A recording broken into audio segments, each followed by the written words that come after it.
अभी तक कितने फंक्शन के बारे में पढ़े? हम लोगों ने देखा पहले सेट थ्योरी पढ़ा था। सेट थ्योरी के बाद हम लोगों ने relation chapter relation and function देखा। हमने देखा कैसे सेट थ्योरी से रिलेट करता है।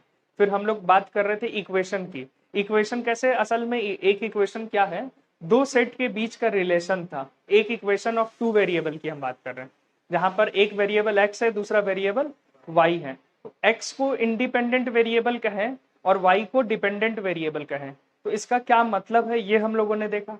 फिर हम लोगों ने देखा कि जो एक्स के वैल्यूज का जो सेट है, एक्स के ऑल पॉसिबल वैल्यूज का जो सेट बनेगा उसको हम लोग कहते हैं डोमेन। वाई के ऑल पॉसिबल वैल्यूज का सेट को हम लोग कहते हैं रेंज। जब हम लोग उसी चीज को ग्राफ में कैसे प्लॉट करके देखा जा सकता है, तो वो हम लोगों ने देखा था, है ना। फिर हम लोगों ने डिफरेंट टाइप ऑफ फंक्शन की बात की। पहला फंक्शन सबसे अल्जेब्रिक फंक्शन, सबसे सिंपल फंक्शन, जिसको हम लोग पढ़ते हुए आ रहे हैं पहले से, जैसे y is equal to x. फिर हम लोगों ने देखा different type of algebraic function. सबसे पहले लीनियर अल्जेब्रिक फंक्शन, जिसमें x का पावर 1, y का पावर 1, है ना। y is equal to x, y is equal to 2x, y is equal to 3x, y is equal to x by 2, y is equal to negative जब minus x का क्या हो जाएगा। Graph हमने देखा अलग अलग ओरिएंटेशन लेता है। फिर हमने ये देखा कि सिर्फ ओरिएंटेशन ही नहीं लेता, अगर कोई नंबर ऐड हो जाता है ग्राफ शिफ्ट भी होने लगता है ना। फिर हम लोगों ने शिफ्टिंग ऑफ ग्राफ सिर्फ लीनियर इक्वेशन में जो देखा था, हम लोग क्वाड्रेटिक इक्वेशन में गए। कहां से इतना आवाज आ रहा है? चल, हम लोग क्वाड्रेटिक इक्वेशन की बात की, y is equal to x square, सबसे सिंपल इक्वेशन है क्वाड्रेटिक का। एक्स स्क्वायर का ग्राफ देखिए पैराबोला आता है। फिर हमने ये बात किया कि अगर एक्स स्क्वायर में शिफ्टिंग लगा दिया जाए तो क्या होगा, है ना, और कॉम्प्लेक्स इक्वेशन बने तो क्या होगा, है ना। फिर हम लोगों ने उसके डोमेन और रेंज की बात की, यानी कि जो x y is equal to x square का जो ग्राफ है वो ऐसा होता है पैराबोला। तो एक्स वाई का वैल्यू 0 से लेकर इन्फिनिटी तक जाता है, निगेटिव नहीं पॉसिबल है, क्योंकि एक्स कुछ भी लें स्क्वायर करने पे पॉजिटिव ही आ जाएगा, तो वाई ऑलवेज पॉजिटिव हो जाएगा। ठीक, इसीलिए हम लोग वाई के वैल्यूज का जो सेट बनाएंगे वो 0 से इन्फिनिटी होगा, है ना।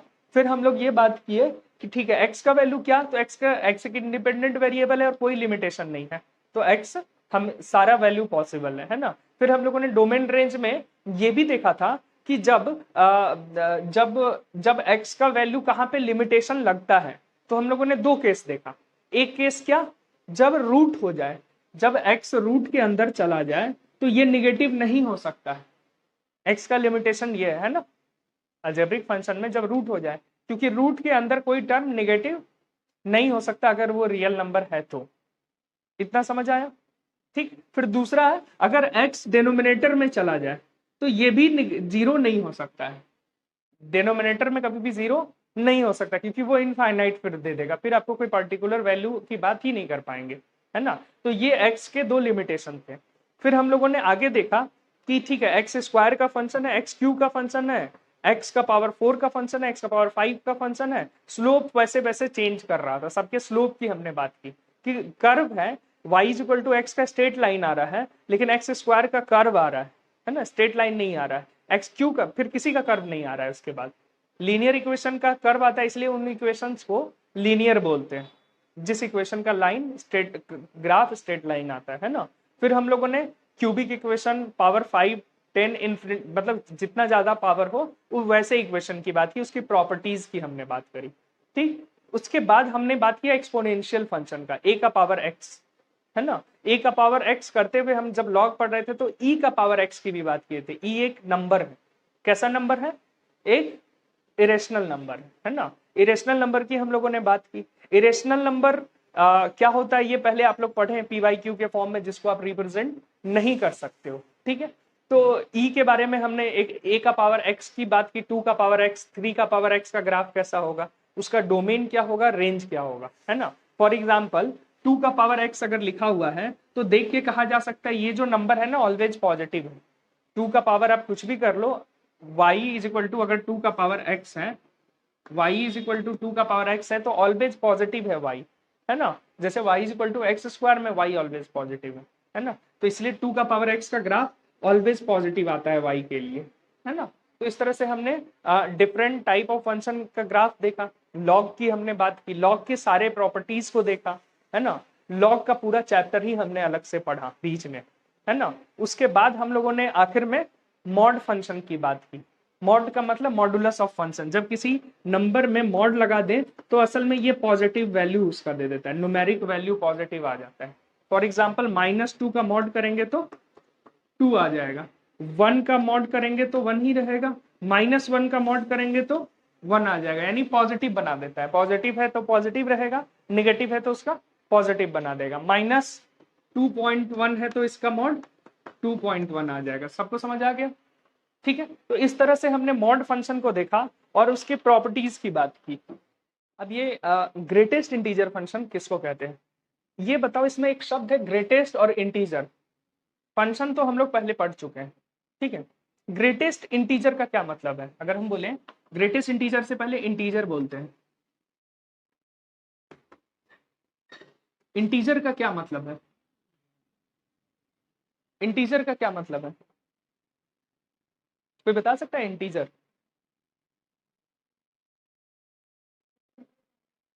हाँ, नंबर्स, कैसा नंबर? हाँ, whole numbers and its negative. 1 2 3 4 5 6 7 8 9 10 and so on, including zero, और उसका नेगेटिव भी -1 -2 -3, है ना। काउंटिंग नंबर सारा including zero and its negative, whole number and its negative, यही बोलते हैं, है ना। तो उसको क्या बोलेंगे हम लोग? उस सेट को क्या बोलेंगे? इंटीजर, ठीक है। इंटीग्रल, ग्रेटेस्ट इंटीजर फंक्शन, ठीक है। लेकिन उससे पहले हमको जानना है ग्रेटेस्ट फंक्शन की बात बाद में। जैसे लॉग फंक्शन क्या होता है उसके पहले हमने देखा लॉग क्या होता है, उसकी प्रॉपर्टीज क्या होती है, उसका मैथमेटिक्स क्या होता है ना। उसी तरह ग्रेटेस्ट इंटीजर फंक्शन से पहले ग्रेटेस्ट इंटीग्रल वैल्यू क्या होता है उसकी बात हम लोग कर रहे हैं, ठीक है। तो ग्रेटेस्ट इंटीग्रल वैल्यू, ठीक है। यहां से जो लोग पीछे नहीं भी पढ़े हैं ना उनको एक हद तक बात समझ आ जाएगी। एक दो चीज, छोटा छोटा चीज समझने में थोड़ा लेट लग सकता है, लेट लगेगा। जहां पर रिपीट करना होगा पूछ लें आप लोग, ठीक है। और जहां पे नहीं समझ में आए तो दोबारा समझा देंगे, पीछे जाकर समझा देंगे, तो पूछ लेंगे यहाँ से, क्योंकि सारा चीज अब समझ आने वाला चीज है। कुछ मतलब पुराने से रिलेशन आज के क्लास में नहीं है ज्यादा कुछ, ठीक है। ग्राफ बनाने सबको आता है, तो ग्राफ का यूज हम लोग करने वाले हैं, ठीक है। हाँ, मतलब ऐसा ग्राफ नहीं जैसा हम लोग पढ़े हैं, उसके पहले वाला ग्राफ। ऑब्वियसली ऐसा ग्राफ बनाने के लिए तो बहुत मेहनत, टाइम पूरा ही चाहिए होगा। तो तो greatest integral value, integral, integer, integer मतलब होल होना चाहिए, होल नंबर होना चाहिए, है ना। अब कोई नंबर हमने बोला, ठीक है, 2.1, ठीक है। तो अगर हम पूछे कि इसमें इसमें दो पार्ट है, एक है इंटीजर पार्ट और एक है फ्रैक्शन में। फ्रैक्शन होता है जो 0 से 1 के बीच में होता है ना। तो तुम कहोगे कि हाँ बात तो सही है, इसमें एक है इंटीजर पार्ट है 2 और फ्रैक्शन पार्ट है 0.1, है ना। इसको क्या बोले? Integer, integral part, integral part. और इसको क्या बोले? Fractional part, fractional part. इसको सब लोग नोट कर लेंगे, इंटीग्रल पार्ट और फ्रैक्शनल पार्ट एग्जांपल लेकर के, ठीक है। दोनों के सम से बना है कोई नंबर, ठीक है। कोई रियल नंबर की बात करेंगे तो उसमें इंटीग्रल पार्ट भी होगा और फ्रैक्शनल पार्ट भी होना है।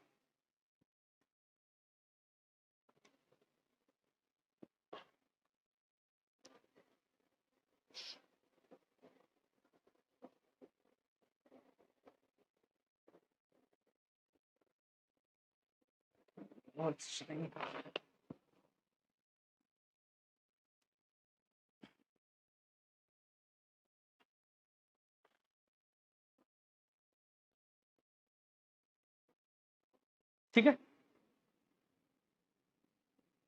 तो एक होता है इंटीग्रल पार्ट और एक होता है फ्रैक्शनल पार्ट, ठीक है। तो इंटीग्रल पार्ट क्या है? यानी कि उसमें कितना होल नंबर, अब सबसे बड़ा जो होल नंबर है उसी को हम लोग इंटीग्रल पार्ट कह रहे हैं, है ना।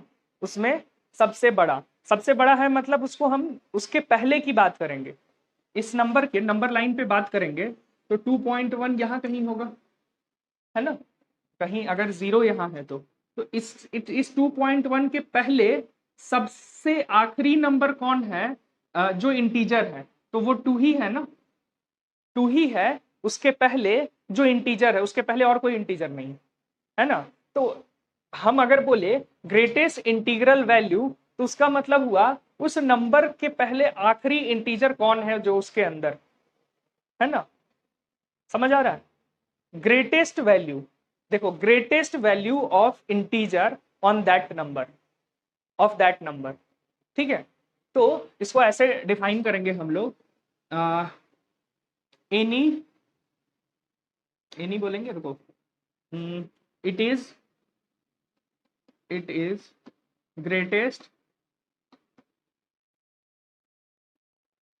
Greatest value of integer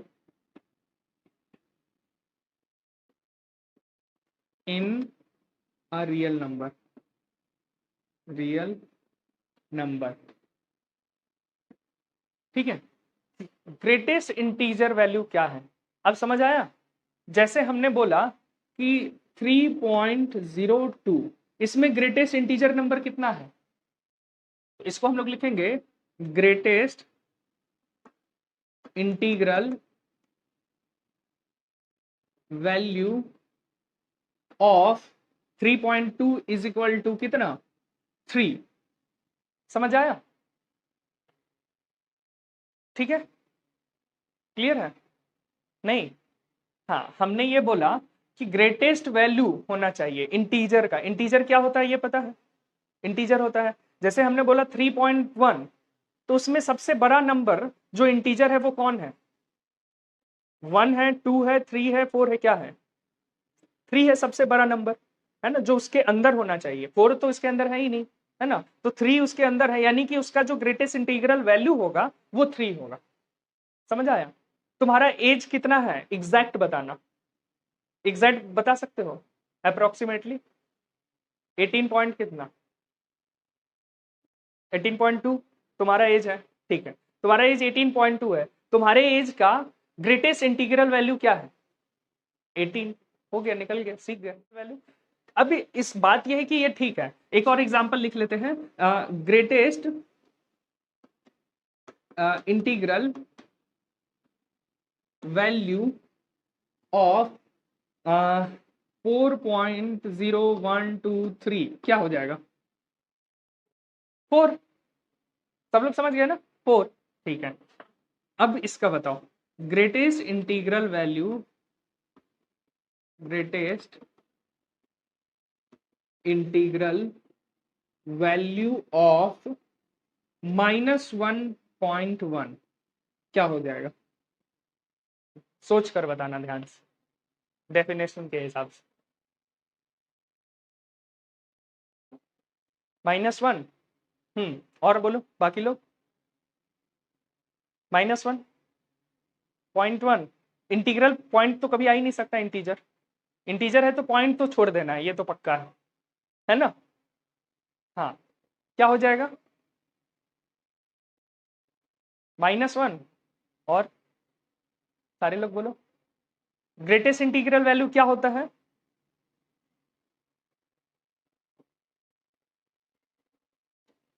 greatest integral value क्या होता है? उसमें उसमें अंदर, उसके अंदर उससे बड़ा नहीं होना चाहिए, यही बात है ना, उससे बड़ा नहीं होना चाहिए, ठीक है। अच्छा एक बात बताओ, इसको मिटा दें इधर वाला, ठीक है।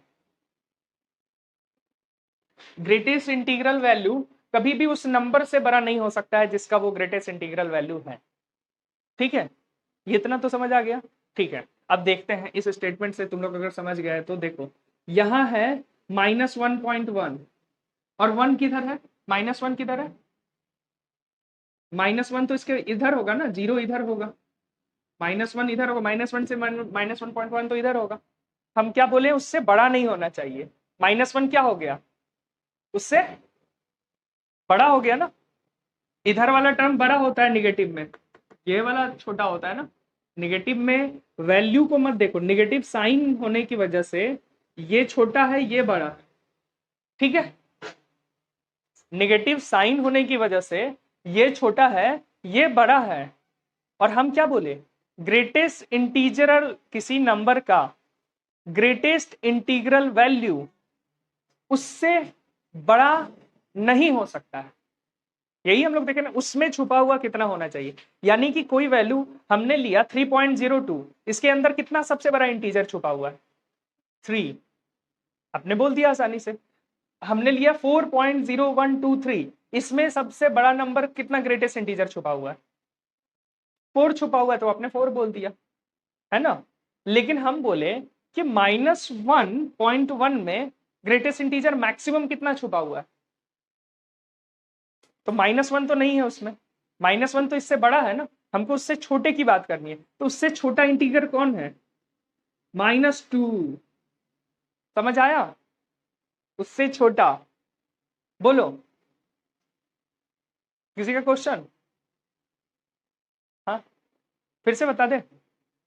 समझ आ गया ना कि उससे, अब डेफिनेशन जो हम बोले तुमको डेफिनेशन से चलना है। कॉमन सेंस पिछले दिन भी बात किए थे, कॉमन सेंस गलत आपको बता देगा, क्योंकि कॉमन सेंस कहेगा कि सूर्य अर्थ के राउंड चक्कर लगा रहा है, जो एरिस्टोटल मानते आए थे 2000 साल तक। गैलीलियो आए अपने, मतलब बहुत छोटे उम्र, मतलब 25-26 साल का उम्र रहा होगा गैलीलियो का, और आकर के बोले कि the great Aristotle was wrong. लोगों ने उनको कहा कि क्या पागल जैसी बातें कर रहे हैं। एरिस्टोटल ने बोला, और हम लोग तो आंख से देखते भी हैं कि सन इधर से निकलता है उधर डूबता है, तो एरिस्टोटल की बात गलत कैसे हो सकती है? तो गैलीलियो ने बोला कि गलत है। गैलीलियो ने बोला कि गलत है, तो गलत है। हम तो ऑब्जर्व, तो टेलीस्कोप से देख के ऑब्जर्व करके बता रहे हैं आपको। लोगों ने बात नहीं मानी, उनको जेल में डाल दिया गया था, है ना। उनको ठीक ठाक टाइम जेल में रहना पड़ा, लेकिन सच तो सच था, है ना।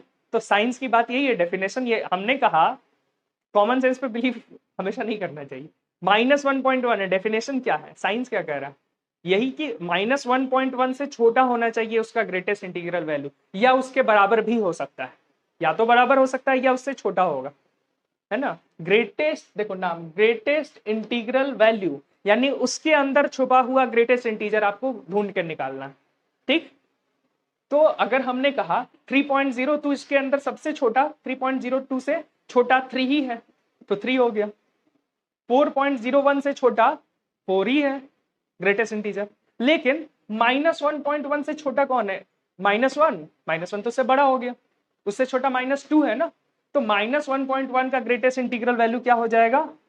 -2। समझ आ गया सबको? क्लियर? फिर इसी तरह -3.9 का ग्रेटेस्ट इंटीजर वैल्यू, -4। सब लोग समझे? हाँ, अच्छा। -3 का ग्रेटेस्ट इंटीग्रल वैल्यू, -3, क्योंकि उसके बराबर भी हो सकता है, मैंने कहा। तो -3 खुद एक ग्रेटेस्ट इंटीजर है ना। तो -3। 2 का ग्रेटेस्ट इंटीजर वैल्यू 2 हो गया। समझ आ गया? ठीक है। अब बात यह है कि हम इधर क्यों नहीं लिख रहे हैं ग्रेटेस्ट इंटीग्रल वैल्यू। मैथमेटिक्स में एक मैथमेटिशियन की बहुत अच्छी खूबी होती है। क्या होती है बताओ? लंबा जहां लिखना होता है उसको क्या करते हैं? एक नोटेशन देके छोटा कर देते हैं। ये तो हम लोग कई बार देख चुके हैं ना अभी तक। जहां कुछ लंबा लिखना हुआ, मतलब ट्रिगोनोमेट्री में हम लोग पढ़े थे। ट्रिगोनोमेट्री में हम लोग पढ़ते हैं साइन थीटा, लेकिन उसका पूरा नाम था साइनस थीटा। साइनस से साइन बना, SINE। मैथमेटिशियन ने कहा कि नाम SIN लिखो या SINE लिखो, SI साइन ही पढ़ रहे हैं ना, तो साइन थीटा को SIN बन गया। फिर जो B/H का जो रेशियो था उसका नाम हुआ, क्योंकि B/P और B जो है वो को रिलेटेड है आपस में, है ना, कॉम्प्लीमेंट्री एंगल का रिलेशन रखता है ना। ये थीटा मानो तो ये P, ये थीटा मानो तो ये P बन जाता है। तो P और B आपस में कॉम्प्लीमेंट्री रिलेशन रखता है, तो उन्होंने नाम रख दिया B/H का complementary of sine theta. Mathematician ने कहा इतना लंबा काहे का जाना, कॉम्प्लीमेंट्री से प्लीमेंट्री हटा दिया, को साइन थीटा बन गया B/H का रेशियो। फिर मैथमेटिक्स में लोग ने कहा कि भाई को साइन क्यों बोलना, साइन है SIN, तो को साइन में आइन हटा दो, कॉस बन गया, कॉस थीटा बन गया। इसी तरह टैंजेंट थीटा, टैन बन गया, टैन थीटा, है ना। कॉसेक एकमात्र नाम था जो मजबूरी हो गई, क्योंकि कॉसेक को कॉस करते तो कॉस ही बन जाता, जो पहले नाम रख चुके थे। तो मजबूरी थी कॉसेक करने का, सेकेंड से सेक बन गया, कोटेंजेंट से कॉट बन गया। तो मैथमेटिशियन की क्या खूबी होती है कि वो लोग सिंबलाइज करते हैं छोटा करके। तो अब इतना पूरा नहीं लिखना पड़े, ग्रेटेस्ट इंटीग्रल वैल्यू, इसको उन्होंने सिंबलाइज कर दिया स्क्वायर ब्रैकेट। समझ आया? तो ग्रेटेस्ट इंटीग्रल वैल्यू का सिग्नेचर है स्क्वायर ब्रैकेट। अगर हम सिग्नेचर की बात करें तो ये साइन है। समझ आ गया सबको? ये हुआ ग्रेटेस्ट इंटीग्रल वैल्यू। अभी तो हमने ग्रेटेस्ट इंटीग्रल वैल्यू पढ़ा है, ग्रेटेस्ट इंटीजर फंक्शन की भी हमें बात करनी पड़ेगी ना, ग्रेटेस्ट इंटीजर फंक्शन की भी बात करनी पड़ेगी। लेकिन अब थोड़ा सा ग्रेटेस्ट इंटीजर वैल्यू को ना हम लोग देख लेते हैं एक्स के टर्म्स में लिखें तो क्या होगा।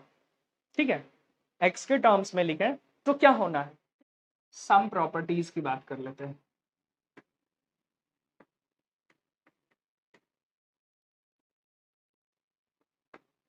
If x is greater than 0, positive है, ठीक है, तो एक्स अगर ग्रेटर देन 0 है, इक्वल टू 0 है, या एक्स सीधे एक अभी रहने दो, सीधे हम ग्रेटेस्ट इंटीजर ऑफ एक्स के वैल्यूज की बात करें तो हम लोग कह सकते हैं इसका जो वैल्यू है या तो इससे छोटा होगा एक्स से, या तो बराबर होगा। ठीक, छोटा कब होगा? जब एक्स का वैल्यू फ्रैक्शन में भी होगा, फ्रैक्शनल पार्ट नॉन जीरो होगा, है ना, फ्रैक्शनल पार्ट नॉन जीरो होगा। और जब इक्वल कब होगा? व्हेन फ्रैक्शनल पार्ट जीरो होगा। तो व्हेन हम लोग लिख सकते हैं when x is an integer then equality hold. इसको इनइक्वालिटी कहते हैं, जो लेस देन x लिखा हुआ है ना, इसको इनइक्वालिटी कहते हैं, है ना। तो इक्वलिटी होने का मतलब है इक्वल हो जाना, दोनों इक्वल कब हो जाएगा? Then equality hold, equality hold. समझ आया?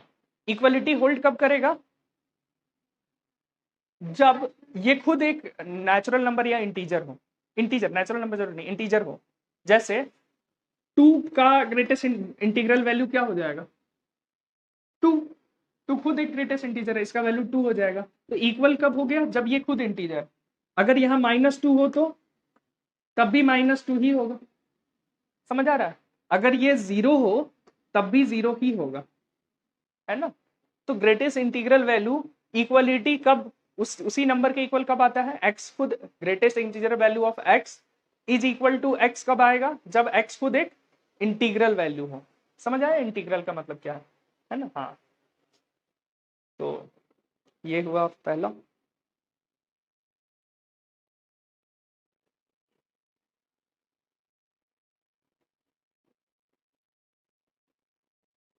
ठीक है, सेकंड प्रॉपर्टी की बात करते हैं। सेकंड प्रॉपर्टी, अगर x में हम n ऐड किए, कोई n क्या है? n एक इंटीजर है, या i लिख देते हैं, इंटीजर i से दिखाते हैं ना, i ऐड किए, ठीक है, कोई इंटीजर ऐड किए तो क्या होना है? x में एक i यानी कि कोई एक इंटीजर ऐड किए और फिर उसका ग्रेटेस्ट इंटीजर वैल्यू निकाले। फॉर एग्जांपल ले लेते हैं, मान लो x की जगह 2.1 है, ठीक है, और इसमें हम कोई इंटीजर 3 ऐड करके इसका ग्रेटेस्ट इंटीग्रल वैल्यू निकाले, तो हम कह सकते हैं कि ये 3 to 5.1 which is equal to 5 आना चाहिए। बात सही है ना। या फिर हम इसको ऐसे भी लिख सकते हैं, ये खुद एक इंटीजर है, इसका ग्रेटेस्ट, अगर हम लोग इसको ऐसे लिखें 2.1 प्लस 3, ऐसा भी तो लिख सकते हैं, क्योंकि ये तो इंटीजर है, इसमें लगाओ या नहीं लगाओ, है ना। तो ये और कुछ नहीं, 2 + 3 ही हो जाएगा। समझ आ रहा है? यानी कि किसी इंटीजर को ऐड करो या यहाँ सब्ट्रैक्ट कर देंगे तब भी यही रिलेशन हो जाएगा, प्लस या माइनस, है ना। तो अभी प्लस से सिर्फ दिखा दे रहे हैं, ऐड करो तो तुम्हारा क्या आ जाएगा? Greatest value of x plus i आ जाएगा। समझ आया? वेयर, यहां लिख देते हैं, वेयर i क्या है? i is an integer. समझ आया ये प्रॉपर्टी? ठीक, इसी तरह यहाँ माइनस होता तो यहाँ माइनस हो जाता, तो हम प्लस माइनस ऐसे दिखा दिए, यहाँ माइनस हुआ तो यहाँ भी माइनस, यहाँ प्लस हुआ तो यहाँ भी प्लस। समझ आ गया, एक ही में आ गया दोनों। थर्ड प्रॉपर्टी की बात करते हैं। थर्ड, अगर हम बात करें greatest integer of x minus x की बात कर रहे हैं,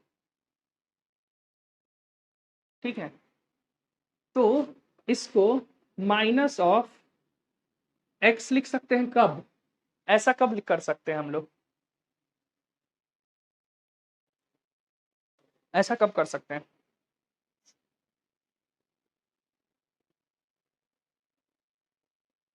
देखो x के जगह मान लो हम ले लें 1.1, तो माइनस 1.1 आ जाएगा, माइनस है यहाँ तो, है ना, तो इसका ग्रेटेस्ट इंटीजर वैल्यू क्या आ जाएगा, -2 आ गया।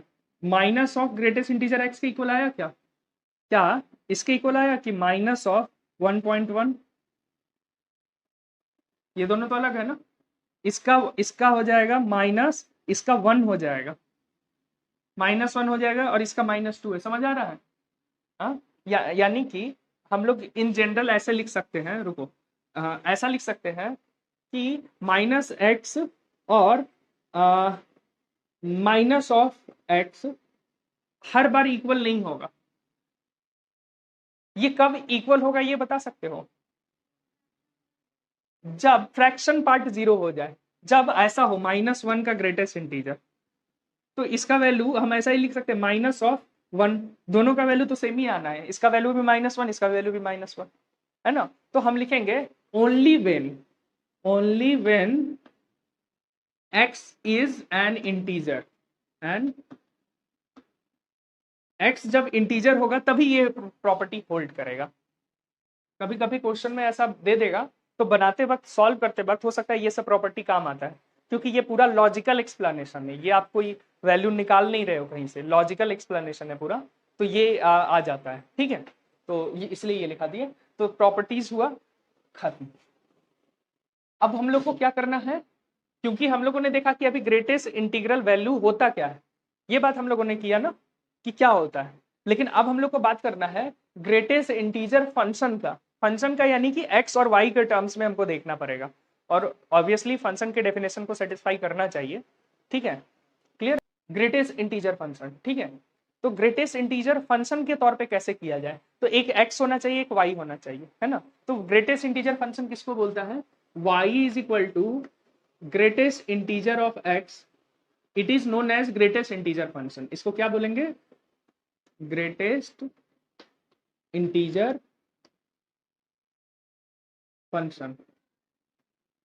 ठीक है, ग्रेटेस्ट इंटीजर फंक्शन, ठीक है, इसी का नाम ग्रेटेस्ट इंटीजर फंक्शन है ना। ग्रेटेस्ट, अब ये फंक्शन है, ऑब्वियसली फंक्शन के डेफिनेशन को सेटिस्फाई कर रहा है, हाँ, एक एक्स के लिए एक ही वाई है, इसीलिए है ये। हम लोग अब देखते हैं कैसे, है ना, तो इसका हम लोग को क्या करना होगा, अब ग्राफ बनाना होगा, तभी पता चलेगा ज्यादा, और इन्फॉर्मेशन ज्यादा आसान है ग्राफ से देखना, है ना, तो इसका ग्राफ बनाते हैं।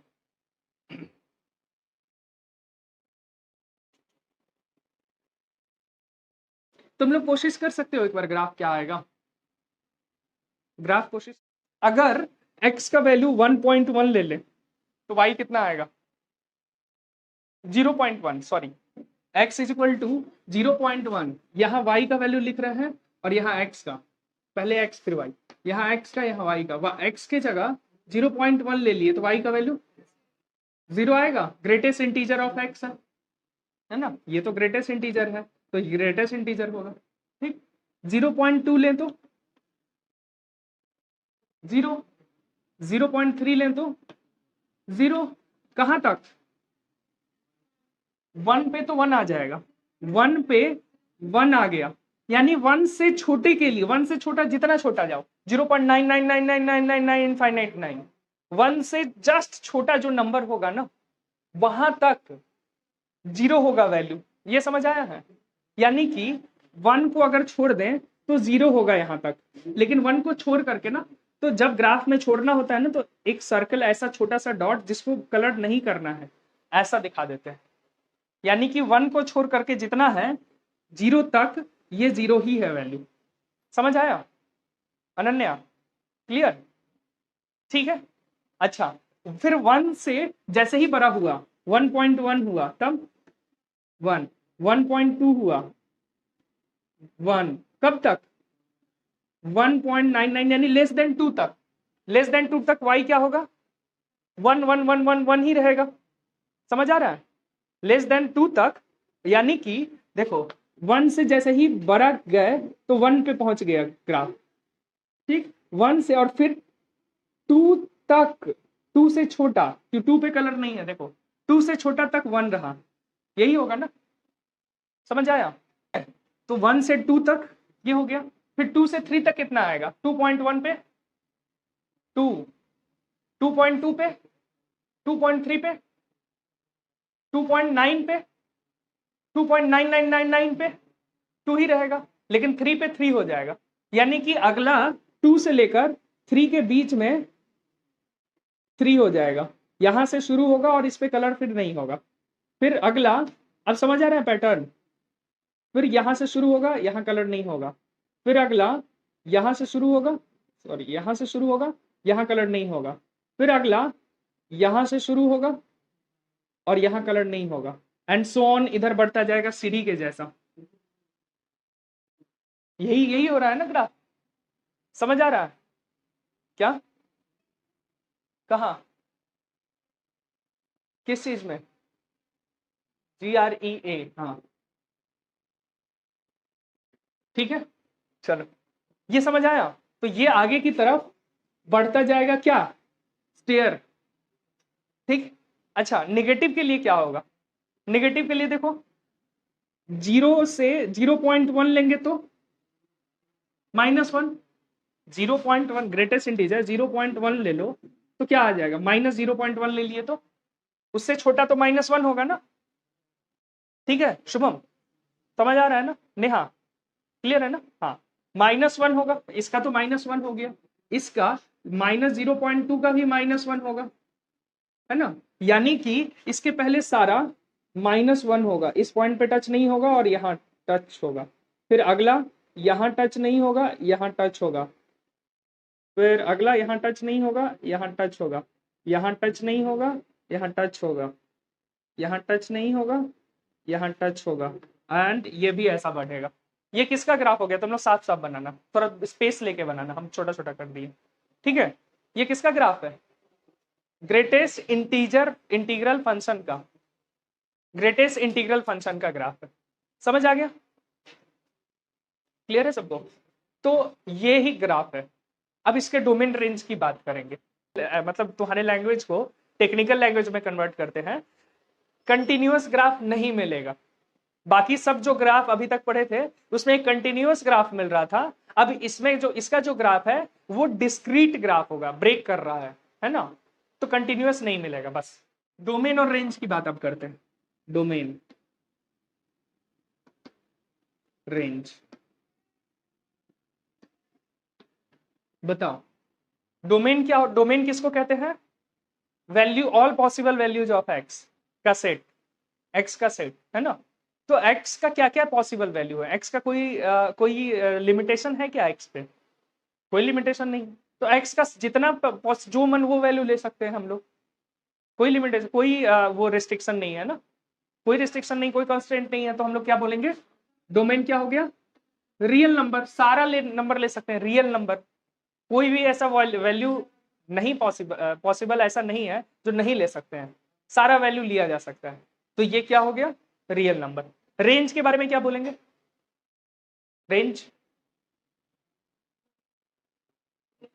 सारा रियल नंबर। ध्यान से देखना, नेगेटिव से ध्यान से देखना। मान लो ये 1.1 हो सकता है क्या रेंज?